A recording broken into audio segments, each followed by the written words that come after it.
목사님 나오셔서 참 헌신의 모델이라고 하는 제목으로 말씀을 전하시겠습니다. 말씀 전하시러 오시는 목사님, 우리 오른손 들어서 촌스러운 방법으로 인사를 하겠습니다. 예. 자, 목사님이 더 촌스러워, 지금. 목사님이 이쪽으로. 자, 오른손 다 높이시고, 할렐루야로 인사합니다. 할렐루야! 할렐루야. 네. 저 뒤에 계신 분들은 앞으로 와주시면 고맙겠습니다. 너무 멀어서, 네, 요 앞자리로, 예, 와주시면 제가 말씀 증거하는데 아이 컨택이 좀 될 것 같습니다. 앞으로 오시죠. 네. 예, 저는 감리교 목사입니다. 예, 우리 박춘태 목사님하고는 청년 시절에 같이 선교 활동도 하고 교제도 나누고 이름도 비슷해서 아주 형제같이 지냈던 분입니다. 남들이 그래요. 형제냐고 그래요. 박춘경, 박춘태, 또 주보에 보니까 박춘식도 있던데. 누구세요? 아, 그랬어요? 저랑 비슷하게 생기셨네. 다 형제 같지요? 네. 교파는 달라도 주 안에서 하나인 줄로 믿습니다. 제가 여기 오니까 굉장히 기뻐요. 몇 가지 면에서 기쁩니다. 첫째는 우리 박 목사님 이렇게 아름답게 목회하시는 거 보니까 너무 기쁘고요. 개척하신 지 이제 뭐 13년 되셨다는데 이렇게 귀한 공동체, 신앙 공동체를 만들어 주시고 이끌어 주시고 또 하나님의 은혜로 이렇게 아름답게 이렇게 프로그램도 진행하는 걸 보면서 정말 좋습니다. 그냥 좋아요. 개척한 목사, 저도 개척했거든요. 15년 됐어요. 근데 개척한 목사들 사이에서 유행하는 유머가 있어요. 이제 고생하다가 지방에서 이제 함께 목사님들하고 태국으로 여행을 갔는데요. 코끼리가 한 마리 이렇게 있는 걸 조련사가 이렇게 조련을 하면서 여러 가지 모양을 시키잖아요. 그때 조련사가 사람들한테 이제 내기를 하나 걸었어요. 이 코끼리에게서 눈물을 떨어뜨리는 사람한테 이제 $1000를 주겠다고. 사람들이 신이 나서 이제 코끼리한테 가서 꼬집기도 하고 때리기도 하고 어떻게든 눈물을 좀 흘려보려고 했는데 다 실패했는데 그 목사님이, 개척하신 목사님이 코끼리 귀에다가 대고 몇 마디 했는데 코끼리가 눈물을 뚝뚝 흘리더래요. 그 $1000를 받았잖아요. 그러니까 이 조련사가 화가 나서 하는 얘기가 그 $1000를 걸고 당신이 또 이기면 내가 $1000 더 주고 지면 $1000 돌려달라고 그러면서 이 코끼리의 머리를 좌우로 흔들게 하면 $1000를 더 주겠다.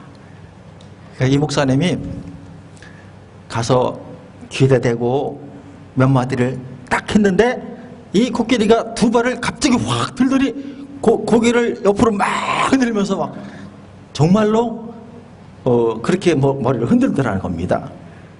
그래서 $1000를 또 받아서 왔어요. 사모님이 보고서는 당신 코끼리한테 어떻게 한 거야? 그 물어보니 이 목사님이 그렇게 대답을 했다는 거예요. 처음에 눈물을 흘리려고 할 때는 자기가 개척하면서 당한 어려움을 몇 마디 얘기했더니 코끼리가 막 울더라는 거죠. 두 번째 그 코끼리가 고개를 흔드는 이유는 딱 한마디 했대요. 너 나랑 한국 가서 개척교회 할래?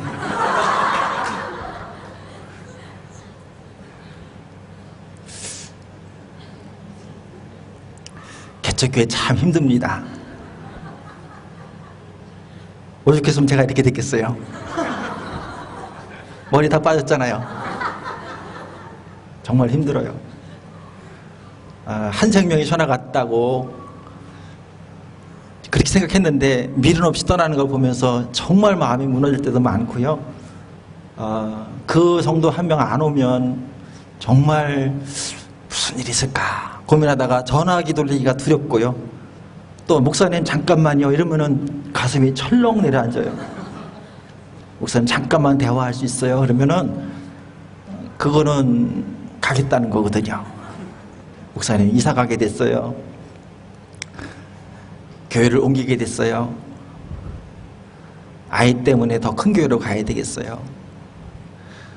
숱한 경험들을 했거든요. 그래서 어느 주일에 가장 기쁘면 아마 아무 교인도 목사님 대화하자는 때가 없을 때 정말 행복하게 한 주 보내거든요. 오늘도 아무도 없었습니다. 여기 오면서 우리 성도들한테 기도해달라고 부탁했는데 기왕 왔는데 여러분 은혜 받고 돌아가시고 저도 보람 있게 돌아갈 수 있기를 주의 이름으로 축원을 드립니다. 또 하나 좋은 거는 제가 이 동네를 잘 알아요. 야곱이 밧다라는 저 라반의 집에 갔다가 오랫동안 고생하다가 다시 고향으로 돌아와서 에서의 얼굴을 볼 때 정말 반가워서 그랬거든요. 형님의 얼굴을 보니 하나님의 얼굴을 보는 것 같습니다. 그랬거든요. 제가 그 마음이에요. 저 일산 시골에 밧다라라는 라반 같은 그런 라반의 집 같은 그곳에 가서 15년 제가 목회했거든요. 그랬다가 여기 오는데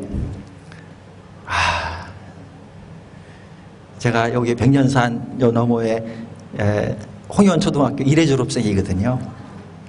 여기 오래 사신 분 아시죠? 연희초등학교 다니다가 연가초등학교하고 쪽에 연가초등학교하고 홍원초등학교하고 연희초등학교가 너무 과밀학급이라 오후반 막 하고 그랬잖아요. 그러니까 요 백년산 뒤에다 산을 깎아서 홍현초등학교, 홍원동하고 연희동하고 홍현초등학교를 하나 만들고 5학년짜리들 1학년부터 5학년짜리 그 각 학교에서 연가, 연희, 홍원에서 제일 말 안 듣는 애들만 담임 선생님이 몇 사람 적어가지고 그 아이들만 강제 이주당했어요. 그래서 제가 여기 학교 홍현초등학교 제가 5학년 때 강제 이주당해서 연희초등학교 다니다가 이주당했잖아요. 각 학교에서 온 아이들이 뭘 알아요? 서로 낯설잖아요. 그리고 학교는 황량하잖아요. 체육 시간에 한 줄로 쭉 서서 이 돌 줍고 터 닦고 하는 게 체육 시간이었어요. 그리고 이제 6학년 올라가고 거기서 이제 제가 1회 졸업생이에요. 졸업장에 보면 제가 00006번이에요. 어느 날 제가 텔레비전 보는데 홍현초등학교에서 뭐 테니스 부가 있어서 뭐 전국대회 가서 우승도 하고 그랬다는데 제가 속으로 그랬어요. 내가 돌 골랐는데. 그리고 이제 제가 경성중학교 나오고 이대 입구에 이제 송봉고등학교까지 나오고 이제 감리교 서대문에서 감리교 신학대에서 공부하고 부목사를 여기 응암 오거리 응암 감리교에서 했어요.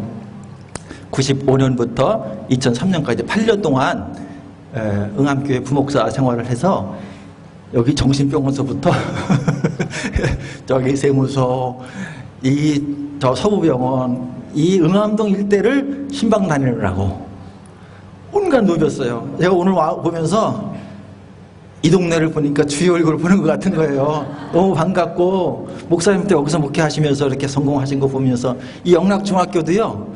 그 매년 여기서 빌려서 체육대회 했거든요. 응암교회에서 빌려서 또 체육대회도 하고 그랬거든요. 여기서 신관이 새로 생겼네요. 전에 없던 건물인데. 그렇고 또 제가 여기 서대문 구청 앞에 보면 연희감리교회가 있어요. 그 교회가 지금 많이 커졌는데요. 사실은 저희 가정에서 시작한 교회예요. 어느 날 저희 아버님이 감리교회가 거기는 없었는데 그 연희동에 없었어요. 감리교회가. 그래서 저 강화도에서 고향인데 강화도에서 제가 초등학교 1학년 때 이사를 왔는데 연희동에 딱 와보니까 감리교회가 없는 거예요. 그래서 성결교회를 저기 연시대학교 뒷문에 보면 그 성결교회 하나가 있어요.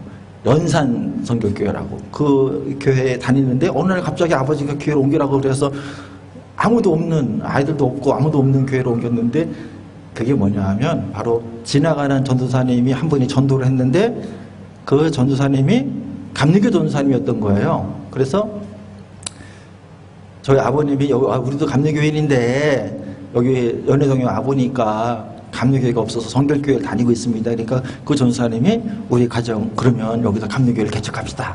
이래가지고서 세운 교회가 그 서대문구청 앞에 연희 감리교회예요. 그래서 저희 아버님이 장로로 수고하시고 저도 이제 거기서 이제 중고등부 다 하고 청년부 회장까지 하고 거기서 이제 신학교 가고 또 이렇게 목회 나오고 그랬죠. 그래서 제가 연희동 또 이 응암동 또 이 마포구의 성산동 여기는 제 구역입니다. 그래서 여기 오면서도 내비게이션 안 틀었어요. 그냥 올 수 있었어요. 왜냐하면 다 아는 길이고 특별히 많이 바뀌었더라고요. 이 아파트가 엄청나게 많이 들어서서 자 옛날보다는 진짜 발전했구나. 제가 이제 감격스럽게 왔습니다. 그래서 고향을 찾아온 것 같고 그래서 좋고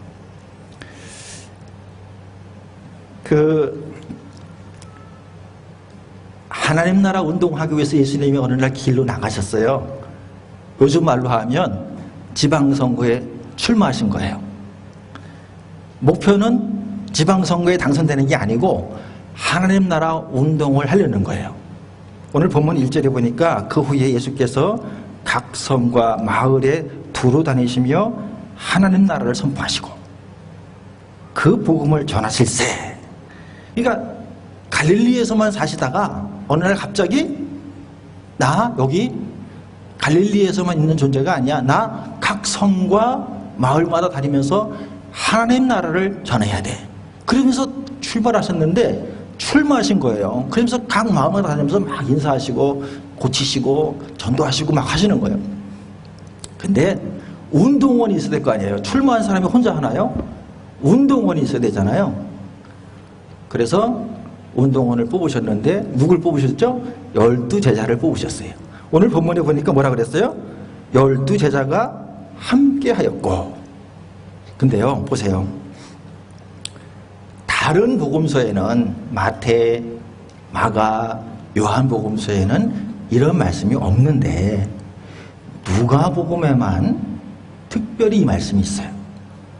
12제자뿐 아니라 2절에 보니까 또한 악귀를 쫓아내심과 병고침을 받은 어떤 여자들 곧 7 귀신이 나간 자 막달라인이라 하는 마리아와 헤롯의 청지기 구사의 아내 요한나와 수산나와 다른 여러 여자가 함께하여 자기들의 소유로 그들을 섬기더라. 12제자만 얘기하지 않고 그 운동원 중에 여러 여자들이 있었다는 거예요.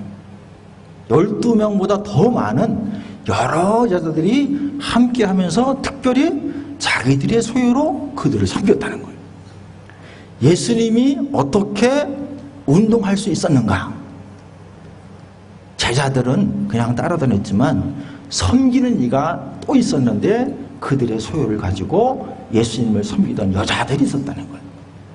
누가복음에만 여자들이 있었다고 얘기를 해요. 근데 이건 굉장히 중요한 거예요. 예수님의 하나님 나라 운동에 빠질 수 없는 한 축이 여자들이라는 거예요. 여러 여자들이라는 거예요. 저도 운동권을 해봐서 압니다. 운동권이 뭡니까? 한 가지 이념, 목표를 가지고 죽기 살기로 그 목표를 이루기 위해서 달려드는 사람이에요. 그 운동원이에요. 근데 이 여러 여자들도 12제자와 똑같이 그렇게 전심전력해서 예수님을 도왔던 사람들이에요. 근데 저는 어떻게 생각하면 이 여자들이 더 큰 일을 했다는 거예요. 그걸 알아야 돼요. 바울이 유럽 전도할 때도요, 사실은 여자들이 했어요. 빌립보에 갔어요. 마게도냐 사람이 어느 날 꿈에 나타나서 환상 가운데 건너와서 우리를 도우라 그러니까 바울이 건너가서 막 아무것도 연고도 없이 간 거 아니에요. 성령 따라 간 거예요, 그냥. 그런데 거기서 루디아라고 하는 여자를 만났어요. 유럽 선교의 시작은 여자로부터 시작된 거예요. 루디아라고 하는 자주 장사, 옷감 장사, 그 여자의 집에서부터 유럽 선교가 시작됐어요. 고린도까지 내려갔는데요, 거기 아굴라와 브리스길라라고 하는 부부를 만나서 그들과 함께 교제를 나누면서 천막도 만들고 바울이 지냈는데, 성경에 아굴라와 브리스길라 부부가 꼭 같이 나오는데 따로 떨어져 나오는 경우는 없어요. 이 부부가 같이 헌신했어요.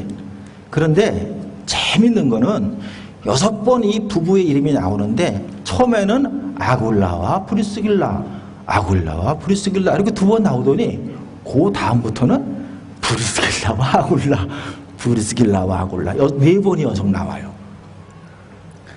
무슨 말이냐 하면 처음에는 남편 이름을 예상 앞서 불러줬어요. 그런데 헌신하는 걸 보니까 그렇게 부를 수가 없는 거야. 그래서 저자가 어느 날 이건 아굴라와 프리스길라가 아닌데 프리스길라와 아굴라로 바꿔서 불러요. 옆에 남자들 보이시나요? 한마디 하세요. 너 왜 그러니? 여러분, 바울이 전도할 때 루디아도 그렇고 브리스길라도 그렇고 이 여성들이 앞장서서 돕지 않았으면 바울의 선교가 불가능했어요. 근데 오늘 본문에 보면 제가 뭐 설교 길게 할 필요 없으니까 짧게만 하겠습니다. 오늘 본문에 보면 중요한 몇 가지 사실이 나와요. 이 예수님의 하나님 나라 운동을 하는데 이 하나님 나라 운동을 막 하는데 운동원으로 돕는 이들이 어떤 사람이냐는 거예요. 12명의 제자는 그냥 12명이다 이러고 끝났어요. 근데 누가는 뭐라 그러냐면 이 여자들은 어떤 사람이라고 분명히 제시를 했어요. 어떤 사람이에요? 다시 2절로 보세요. 또한 악귀를 쫓아내신과 병고침을 받은 어떤 여자들, 곧 7 귀신이 나간 자 막달라인이라 하는 마리아. 원래 갈릴리 호수 바로 옆에가 막달라 마을이 있어요. 막달라 출신의 마리아라는 거예요. 그런데 이 여자는 7 귀신이 들렸다는 거예요. 7 귀신이 뭔가요? 그만큼 센 귀신이라는 뜻이에요. 병원을 통해서는 그 어떤 치료를 통해서도 아무런 효과가 없는 정말 불치의 병인 이 막달라 출신 마리아가 어느 날 예수님께로부터 고침을 받은 거예요. 그래서 7 귀신이 나갔다는 뜻은 센 귀신이 나갔다는 뜻이에요. 두 번째 언급되는 사람 누구냐 하면 3절에 보시죠. 여기 안 나오나요? 예. 성경을 보세요. 예. 여기 써주면 좋은데 이렇게 없어요? 예. 그러면 3절 보세요. 헤롯의 청지기 구사의 아내 요한나. 또 한 사람이 나오는데 헤롯의 청지기 구사의 아내 요한나라는 여인이 나옵니다. 남편 이름이 구사예요. 구사. 근데 어떤 사람이냐면 당시 헤롯 안티바스, 그 당시 갈릴리 지역을 다스리는 왕이죠. 헤롯의 청직이라는 거예요. 놀랍죠? 헤롯의 재산과 그 가정을 돌보는 사람이에요. 집사예요. 청직이란 말이에요. 직위도 높을 뿐만 아니라 예전에 왕의 청직이라 그러면 이거는 보통 권세가 아닙니다. 또 재산도 많았을 거예요. 어떻게든지 헤롯과 연결하려는 사람은 요즘은 좀 덜하지만 예전에도 우리나라도 돈보 따리를 싸고 누굴 찾아갔을까요? 이 구사를 찾아갔을 거예요. 요즘 지방선거 앞두고 문재인 대통령하고 악수만 한번 한 거 있어도 사진 찍어가지고 나 이렇게 악수한 사람이라고 그 운동했다고 막 이러면서 자랑하고 다니잖아요. 하물며 그 당시 절대 권력 왕인 헤롯의 청직이라고 하는 사람의 부인인데 이 사람이 예수 하나님 나라 운동의 운동원이 됐다는 거예요. 이게 이상하잖아요. 어떻게 됐을까? 그 앞에 아까 말씀드렸던 그 악기를 쫓아내신과 병고침을 받은 어떤 여자들, 그 어떤 여자들 속에 이 요한나도 포함되어 있는데 성경이 없어요. 요한나가 어떻게 고침받았는지 얘기가 없잖아요. 그래서 제가 이거를 찾느라고 한번 성경을 다 뒤져보고 추적도 봤어요. 도대체 어떻게 된 일일까 이게? 이 여자가 왜 하나님 나라 운동에 이 갈릴리 출신의 한 시골 청년의 뒤를 따라서 하나님 나라 운동을 하는 운동이 됐을까? 이 절대 권력을 가진 구사의 아내 요한나가 어떻게 됐을까 찾아보다가 하나 힌트를 얻었어요. 한번 요한복음 4장 한번 찾아보세요. 요한복음 4장 46절부터 보세요. 요한복음 4장 46절부터 보면 중요한 단서가 나와요. 찾아보세요. 한번 요한복음 4장 46절부터 54절까지인데 좀 찾으셨죠? 길지만 같이 읽어볼까? 시작. 예수께서 다시 갈릴리 가나에 이르시니 전에 물로 포도주를 만드신 곳이라. 왕의 신하가 있어 그의 아들이 가버나움에서 병들었더니 그가 예수께서 유대로부터 갈릴리로 오셨다는 것을 듣고 가서 청하되 내려오셔서 내 아들 병을 고쳐주셔서 하니 그가 거의 죽게 되었습니다. 예수께서 이르시되 너희는 표적과 기사를 보지 못하면 도무지 믿지 아니하리라. 신하가 이르되 주여 내 아이가 죽기 전에 내려오셔서 예수께서 이르시되 가라 내 아들이 살아있다 하시니 그 사람이 예수께서 하신 말씀을 믿고 가더니 내려가는 길에서 그 종들이 오다가 만나서 아이가 살아있다 하거늘 그 낫기 시작한 때를 물은즉 어제 7시에 열기가 떨어졌나이다 하는지라. 그의 아버지가 예수께서 내 아들이 살아있다 말씀하신 그때인 줄을 알고 자기와 그 온 집안이 다 믿으니라. 이것은 예수께서 유대에서 갈릴리로 오신 후에 행하신 두 번째 표적이니라. 여기 보니까 여러분 46절에 보니까 왕의 신하라는 이름이 나와요. 왕의 신하. 성경 전체를 봤을 때 헤롯 왕의 신하가 나오는 구절은 여기가 유일해요. 그러면 왕의 신하가 있었는데 그 신하의 아들이 아팠어요. 그 아들이 아프니 아버지의 마음이 얼마나 괴로웠겠어요. 그러니까 온갖 병 유능한 의사를 다 모셨겠죠. 안 고쳐지니까 예수의 소식을 들은 거야. 그래서 예수님께 나와서 뭐라 그럽니까? 내 아들의 병을 고쳐주소서. 이러니까 예수님께서 냉담하게 너희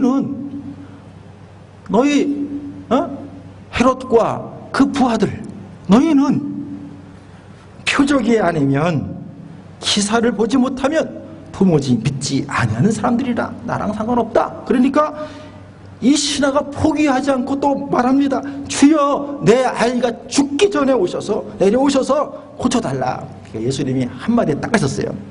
가지도 않고 내 아들이 살아있다.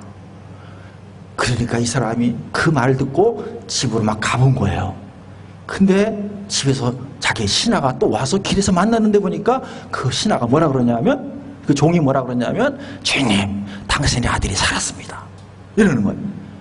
언제 살았냐? 그러니까 7시에 살았습니다. 그 7시면 내가 예수님과 그 얘기를 나누는 순간 예수님이 네 아들이 살아있다 그 말하는 순간인 걸 알고는 너무 마음이 감격이 된 거예요. 예수님이 살려줬구나.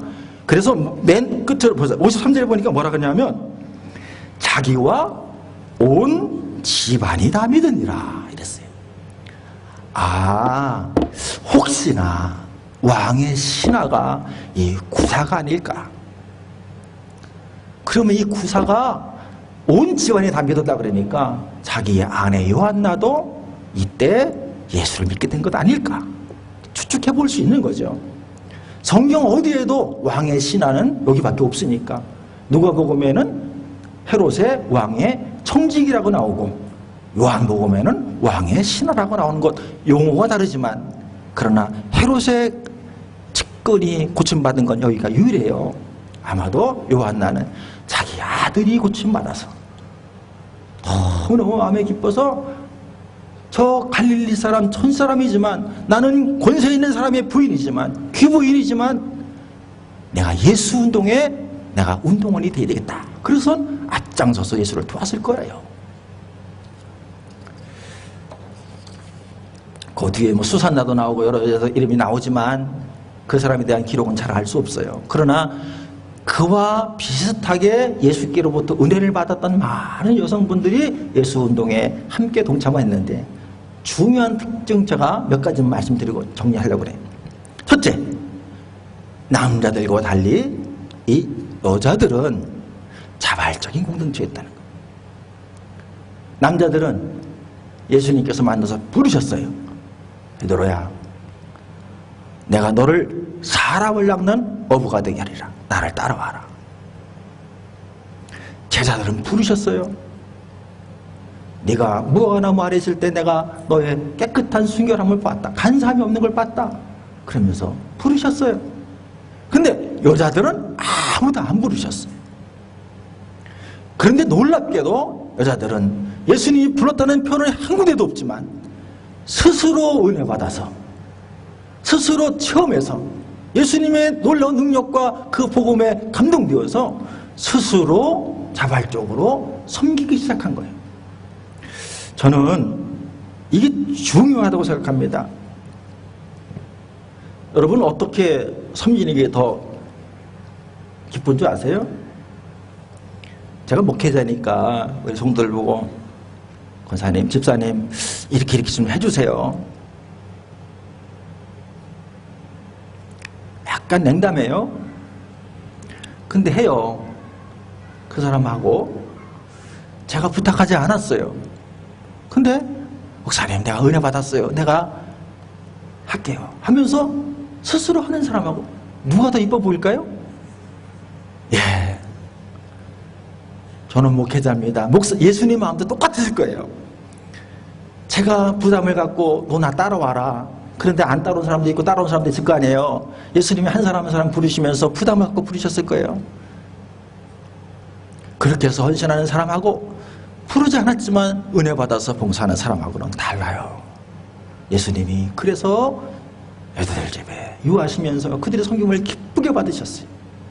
왜요? 예수님 부담이 없잖아. 그들이 스스로 섬기니까. 저는 목사님 편하게 하는 거는요, 좀 은혜 받아서 하세요. 그래서 은혜 받아서 스스로 섬기셔야 돼요. 여전도회가 부흥하고 발전하려면 목사님이 시켜서 하면 안 됩니다. 우리가 할게요. 자발적으로 해야 돼요. 두 번째는 뭐냐면 이분들이 신분의 차이를 극복한 공동체예요. 아까 그랬죠. 7 귀신이 나간 막달라 마리아는 여러분 어땠을 것 같아요? 학교 다녔을 것 같아요? 돈 있을 것 같아요? 인격이 있을 것 같아요? 성숙할 것 같아요? 예쁠 것 같아요? 아니요. 평생 땅에서 굴려먹었을 거예요.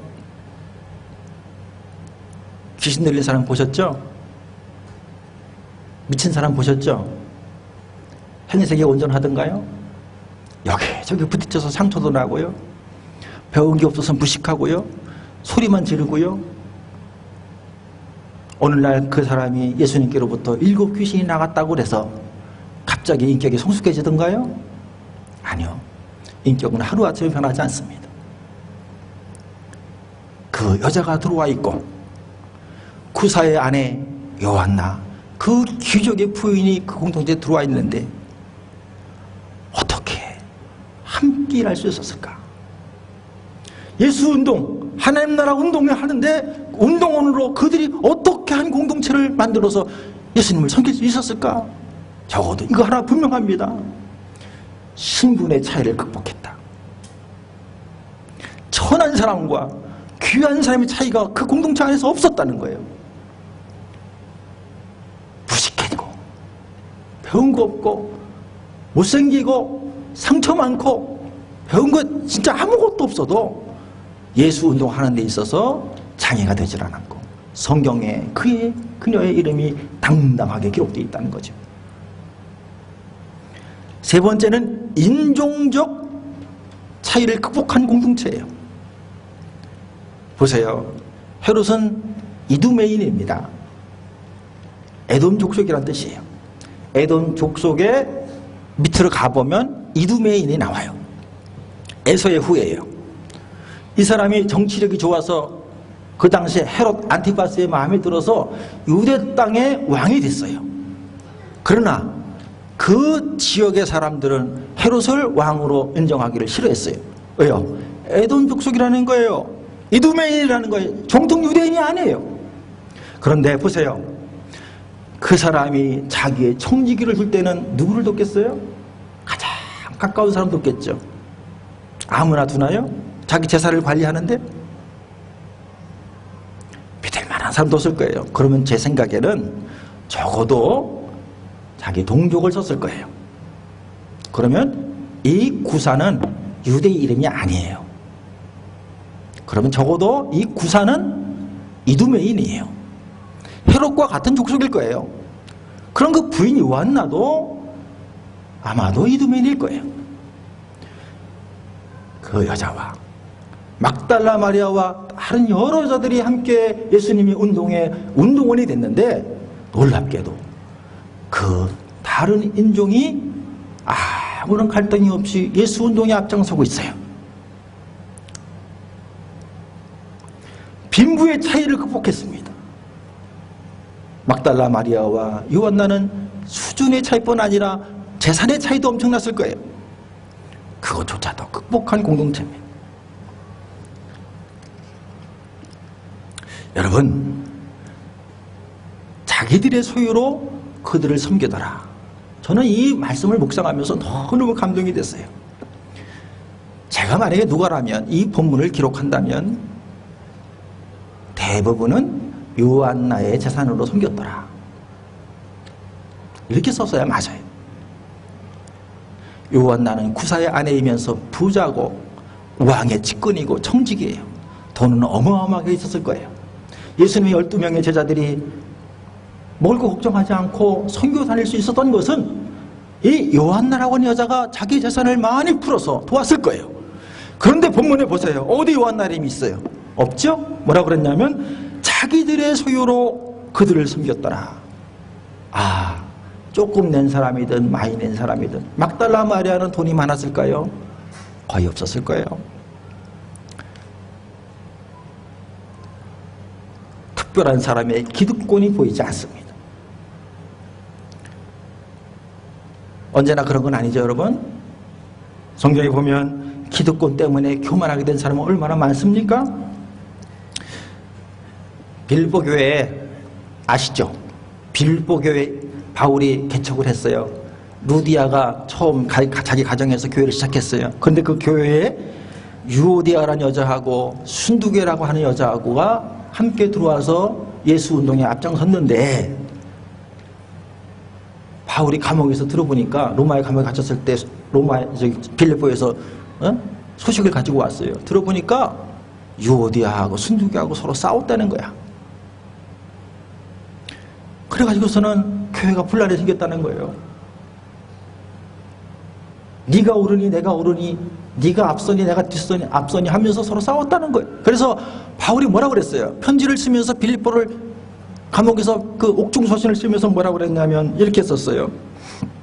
내가 유오디아를 권하고 순두계를 권하노니 주 안에서 재발자는 없지만 제발 같은 마음을 품으라. 그리고 뭐라고 썼냐면 그들은 나와 함께 멍에를 맨 사람이고 복음에 나와 함께 힘쓰던 여자들이다. 그러면서 또 말합니다. 그들은 나의 동역자들이고 그 이름이 생명록 책에 있느니라. 이랬어요. 야, 여러분 보세요. 유오디아하고 순두교하고 막대 먹은 사람 아닙니다. 그 이름이 생명록 책에 있다 그랬어요.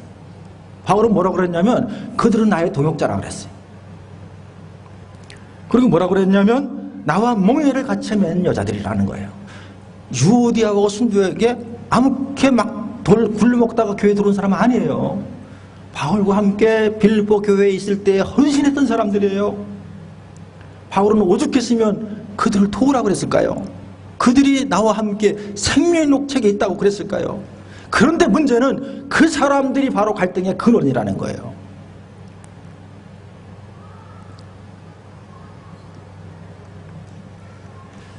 기득권 내려놓으세요.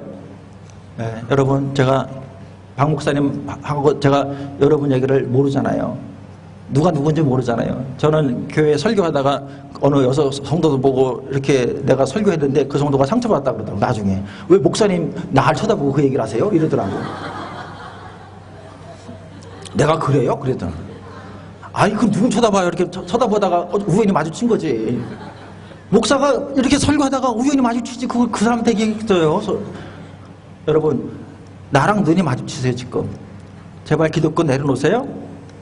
내가 먼저 교회 왔다느니, 내가 헌금 많이 했다느니, 에? 내가 목사님하고 더 가깝다느니, 더 무슨 일을 크게 했다느니, 제발 그러지 마세요. 뭐라 그랬어요? 제발 한 마음을 품어라. 무슨 한 마음? 예수의 마음 품으라는 거죠. 예수 안에서 다른 생각 품으면 안 된다는 거예요. 기득권 내려놓으셔야 돼요. 여러분 어떻게 내가 헌금 많이 했다고 요한나가 야, 내 이름이 어떻게 빠졌냐 이렇게 서운해할 수 있겠어요? 그렇지 않아요. 교회는 제발 부탁인데 교회 안에서 뭐 좀 하려고 하지 마세요. 세상에서 못 누린 거 교회에서 누리려고 그러지 마세요.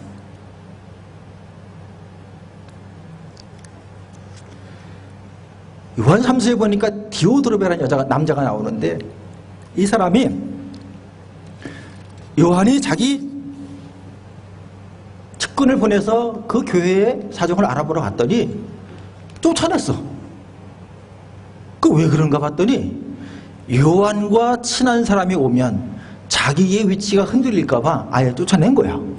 그 요한이 편지를 쓰면서 뭐라고 했냐면 내가 두 여자를 교회에 쓰노니 그들 중에 으뜸되기를 좋아하는 디오드레베가 우리를 맞아들이지 아니하니 그러면서 점점점점 뒤로 가서 뭐라 그러냐면 내가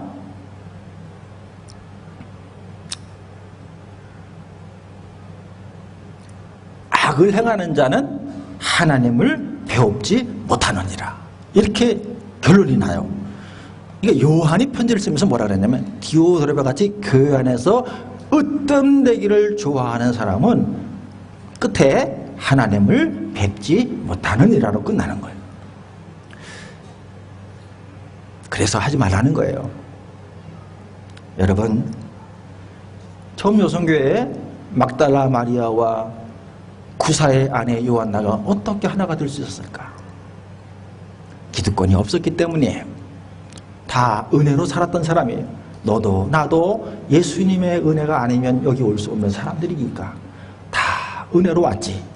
내가 잘나서 온 사람 하나도 없어요. 그러니까 아무도 기득권을 주장하지 않았던 거죠. 마지막으로 하나만 더 말씀드리겠습니다. 이 여인들은요 놀랍게도 마지막까지 변치 않았어요. 12명의 제자들은 중간에 예수님 고난받을 때 심지어 베드로는 3번 부인했다 그러고 요한은 자기 옷까지 벗어서 빨개벗은 모습으로 도망갔다 그러는데 보세요. 제가 한 구절 읽어드릴게요. 누가복음 24장 10절에 보니까 이렇게 말씀했어요. 이 여자들은 막달라 마리아와 요한나와 야고보의 모친 마리아라 또 그들과 함께한 다른 여자들도 이것을 사도들에게 알리니라.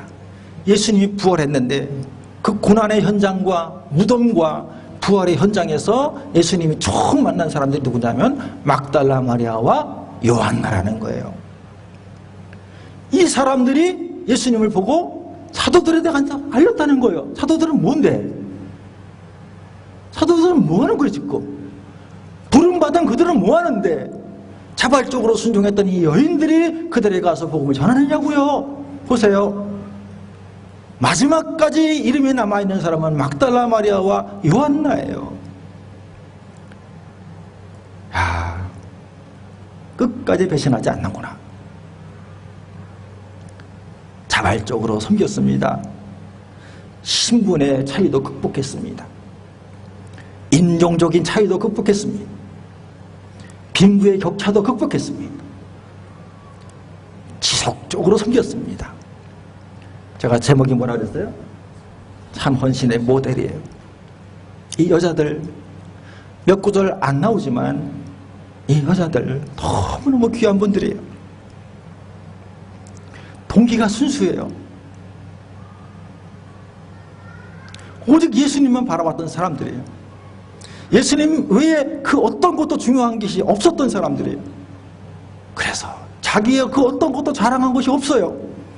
자기 이름이 드러났는지도 모르겠지만 자기 이름을 내기 위해서 애썼던 적도 없어요.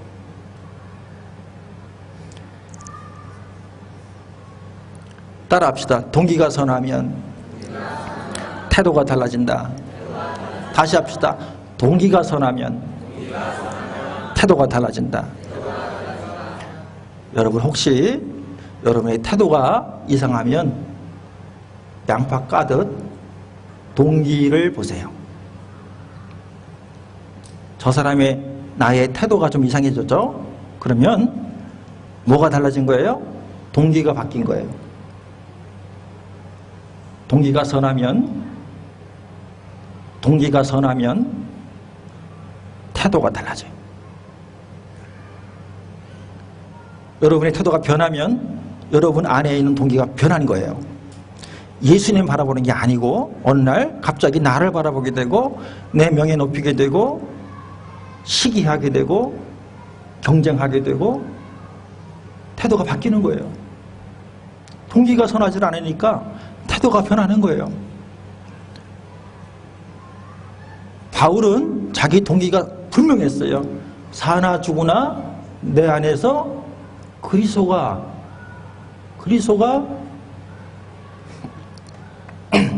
존귀하게 되기를. 빌립보서 1장 20절 사나 죽으나 내 안에서 누가? 그리스도가 내 몸을 통해서 그리스도가 존귀하게 되기를. 그게 유일한 목표였어요. 그러니까 어느 날 다른 사람이 자기 자리에 와서 목회하잖아요. 자기를 비난하잖아요. 그러니까 뭐라 그랬냐면 나는 이렇게 순수함으로 하나 저 사람이 나를 시기해서 저렇게 열심으로 하나 저 사람이 전하는 것도 예수고 나도 전하는 게 예수니까 나는 상관없다. 왜요? 바울의 동기는 변하지 않았어요.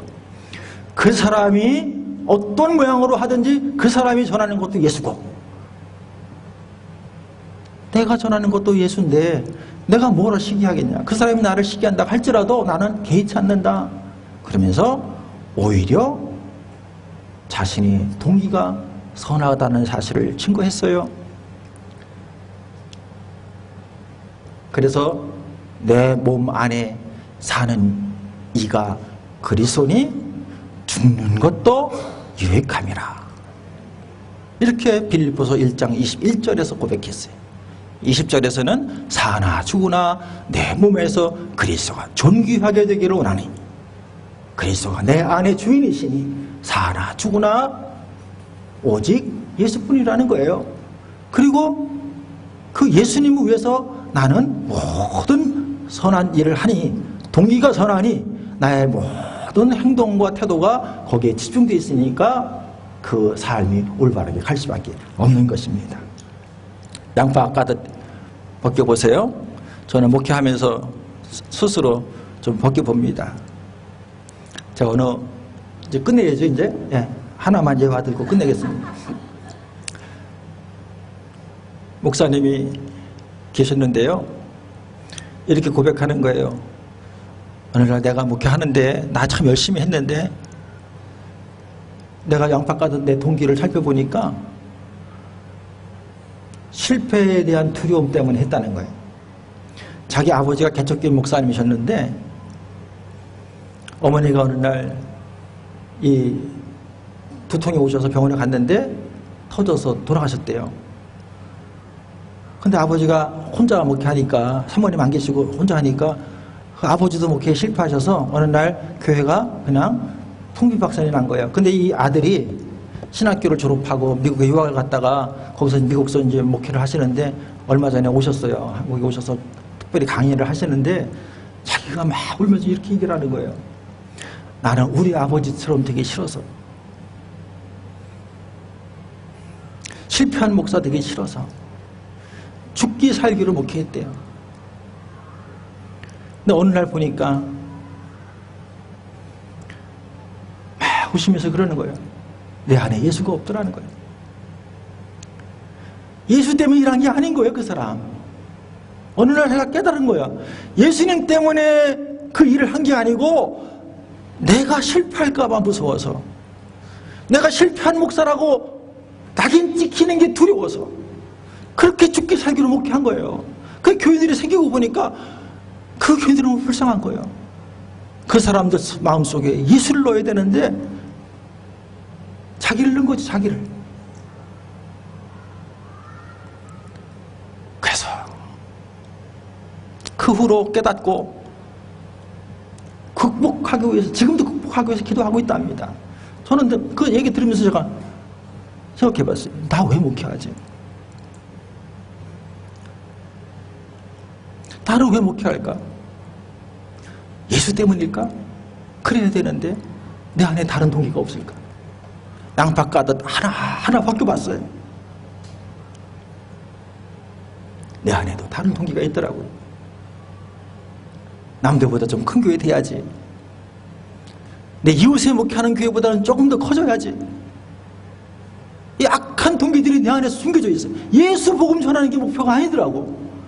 여러분 보세요. 목회자도 날마다 자기를 도전하고 자기를 깨지 않으면 어느 순간인가 악한 생각이 들어와요.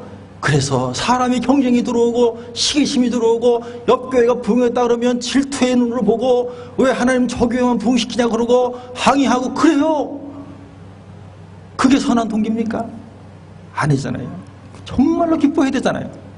예수님이 복음이 증거되는 교회들이 성장해가는 걸 정말 기뻐해야 되는데 어느 날 내가 시기하고 있어요.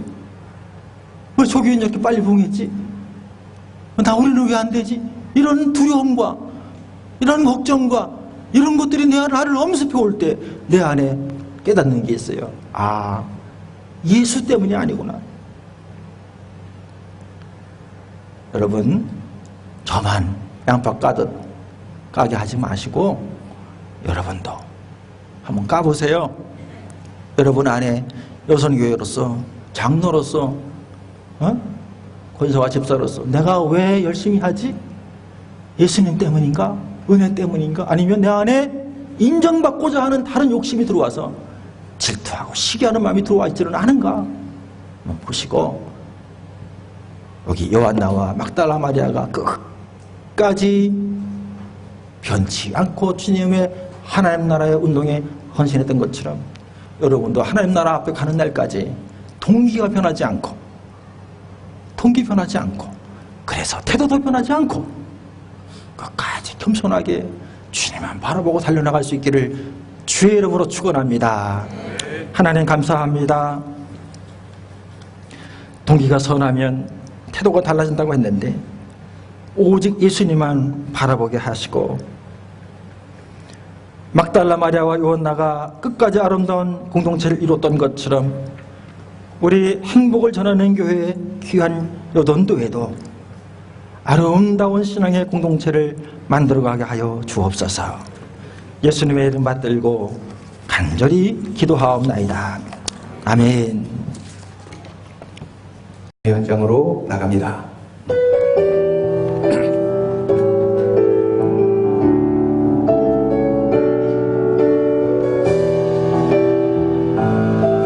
이 땅에 하나님의 교회, 이 땅 위에 하나님의 교회,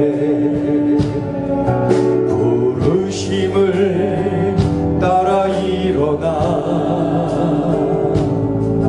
거치는 광야 외치는 소리로 거듭거듭 피어나라. 성령이여, 성령이여, 이 세대를 향해 주의 진리를 선포케 하소서. 십자가에서 죽으신 그 사랑, 우리 사랑 되게 하소서. 다친 분들아